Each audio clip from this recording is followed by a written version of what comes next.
G'day guys, hope you're doing well, or you will be soon. What you can see in front of you is part of progress in my 13th century medieval project. Just a teeny part. I'm going to share a little bit more. Now, these are Wargames Atlantic plastic guys with a slight conversion, but by way of the addition of a banner. Now, I started out with this chappy because I wanted to ease myself gently into trying to do medieval heraldry for myself anyway. I had already done some stuff for my mate Mark. But now this guy you can see in front of you, because I'm not just specifically limiting myself to the Barons' War, first or second, necessarily. I'm sort of spreading myself over the whole kind of 13th century in England mostly, yeah. But obviously some of these guys, a lot of these guys also, would have seen action in France and stuff, and Normandy and various places. Now this knight is based on the heraldry of Ralph de Grenon, and for that I turned to the Falkirk roll using a really useful site called I think it's called the Wappen Wiki, and that has really excellent depictions of loads of the different heraldry, European heraldry over several centuries, and puts it into a nice clean image that you could probably, if you can certainly use it for painting guidance, but I imagine you could probably reduce them and put them onto decal sheets and print your own shields if you had the capabilities to do that, because they're really nice clean images. So Ralph de Grenon, yeah, from the Falkirk roll, just with the double chevrons, the red chevrons over the white. And here he is. I'll take some stills of the various dudes, put them up later on. So this chap here is his right-hand man, who I'm just calling Hugo de Eyre, because he's his right-hand man. Ralph says, Hugo, there, and he goes. Terrible joke, dad joke. Anyway, so now only Hugo is permitted to wear his heraldry, but his men of his household and stuff can wear his colours, and can in fact have like a banner or a banneret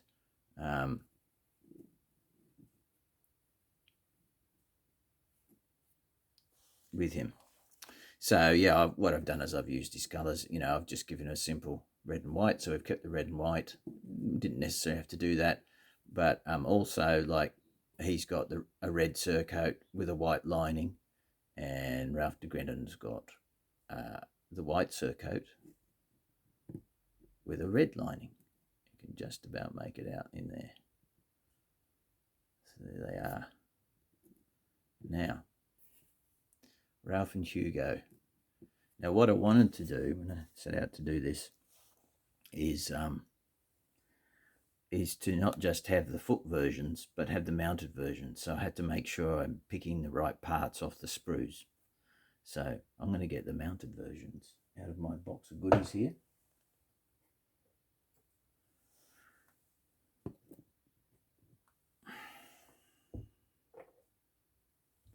And I've tried to keep them basically the same. So let's put them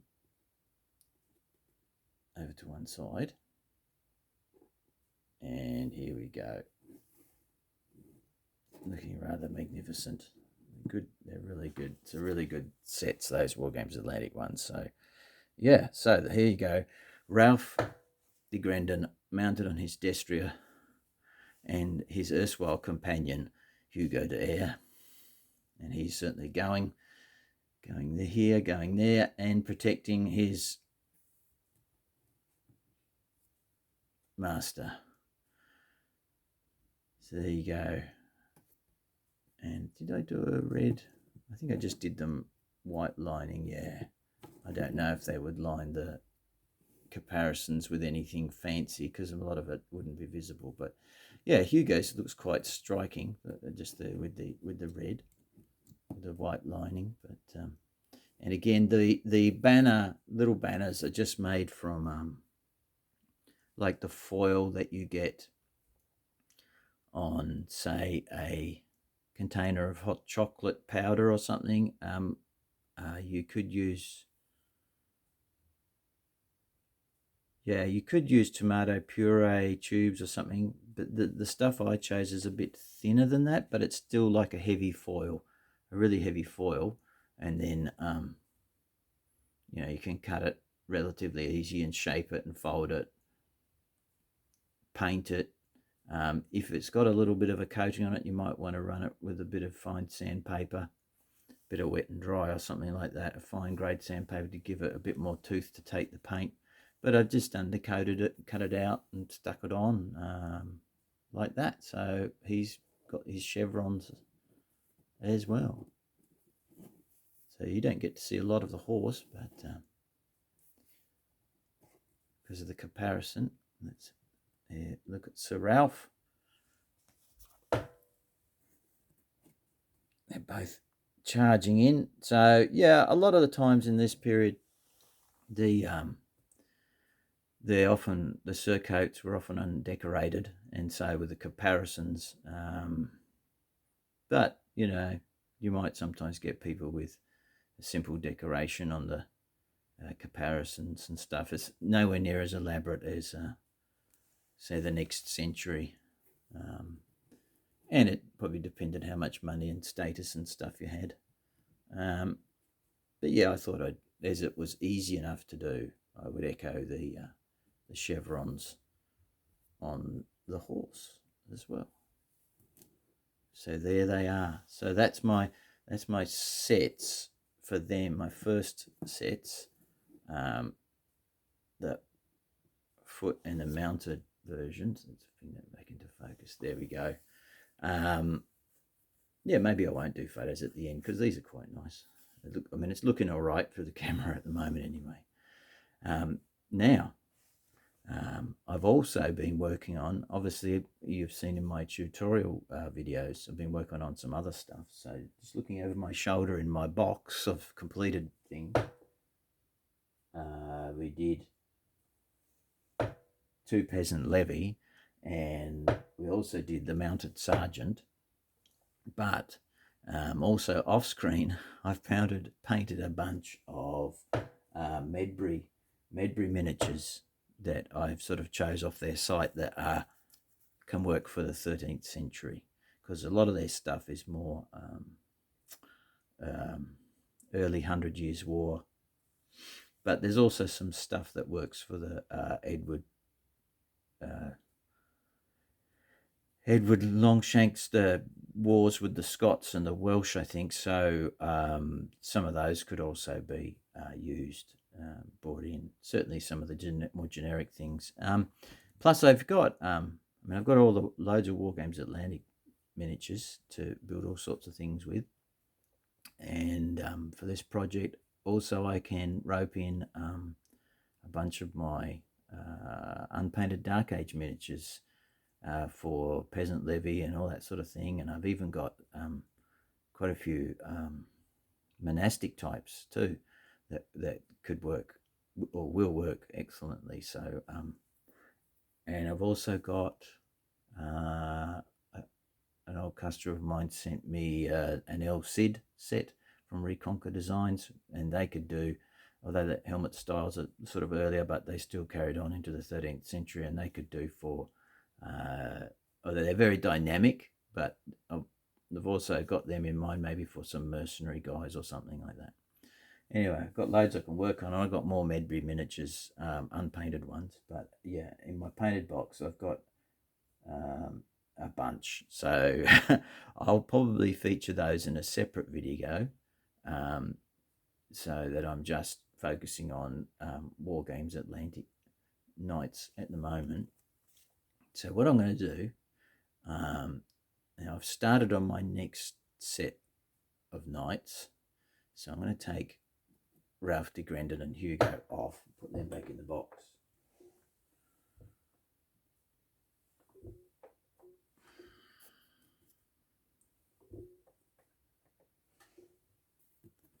Okay, off you go, Ralph. And I'll get, right, reaching over here, and I'm bringing out my next two that I finished the other day. Now, this knight with this hand-painted design that took me a while trying to get, not the best at straight lines, but kept at it. Now this is Warren de Basingborn, this knight, and I took his design from the Deering roll, or the Daring roll, which was also on Wappen Wiki, with a lovely clear illustration. And I thought, well, this is a bit more challenging with all these triangles and stuff. But I like the color combo as well. The blue and the yellow always looks good together. So this is him. This really nice blue, turned out well. Sort of some nice sharp highlights to give it that silky surcoat look that a noble person might have. A nobleman, a knight. He wants to be spotted as a knight on the battlefield. So they don't kill him. If they catch him, they take him hostage and demand a knight's ransom. So there you go, that's his design. And this is his right-hand man. Now I haven't made up a name for him. He's just his generic right-hand man. And you can see, once again, I've just gone for that simple thing of using Warren de Basingborn's colours, but he's not entitled to wear the same shield design. So I'm being incorporated the blue and the yellow. So he's got a yellow, goldy yellow, silky surcoat, and it's hard to see, but he does actually have a blue lining. Not that you can see a lot of it in there. Just about make it out. And Warren de Basingborn has a yellow lining. So those are might bring them a bit closer to the camera. There we go. Those are my two guys that are my most recent finished miniatures. So they're at the start of my next set of knights. So what I have to do next is make the mounted versions. So I may, I'm not sure if I'll have them mounted with the same weapons or if I'll have them with lances.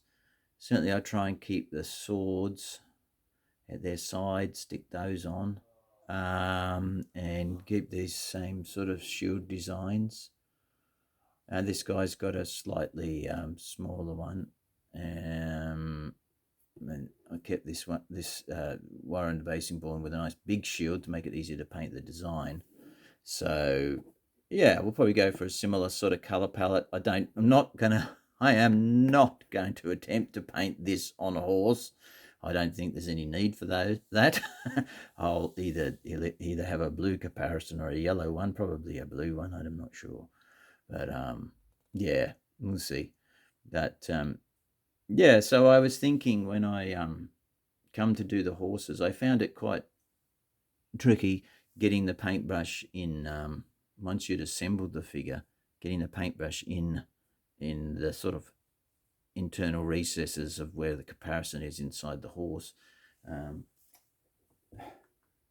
If you see what I mean on this fellow, there's a lot of space in underneath there that you can't really get to very well with a brush. And granted, you can't really see it, but and it's in shadow, but I thought maybe I'd see if there was some way I could paint it kind of on the sprue, that part anyway, with the comparison. Maybe do it that way, and the partial bits of the horse, just this sort of underneath part on the inside, and then just leave enough clean areas for sticking it together. Just wondered if that would make it a bit easier and a bit less pokey with the brush. So yeah, okay guys, so that's going to be hopefully my next thing to do in this project, my 13th century medieval project. I'm a little bit slowed down at the moment because once again I've managed to hurt my shoulder. It's all a bit sore, a bit tight, running down into my back and all this sort of stuff. I don't know. If I try and do nothing, I get frustrated and want to, even, you know, trying to do something on the computer hurts, trying to do, you know, that sucks. So anyway, hopefully it'll loosen up eventually. It might slow me down for a while though. Okay. I hope you've enjoyed looking at these sets of knights, and well, maybe we'll just pop up the other guys from Wargames Atlantic. That let's put them all on. Let's get them all on here, all at once. Why not? Why not? And then zoom out maybe and get a shot of all the Wargames Atlantic guys I've done. But I've done just as many, if not more, Medberries as well to go with them in metal. So let's zoom out a bit and have a look at these. Here they are. There we are. So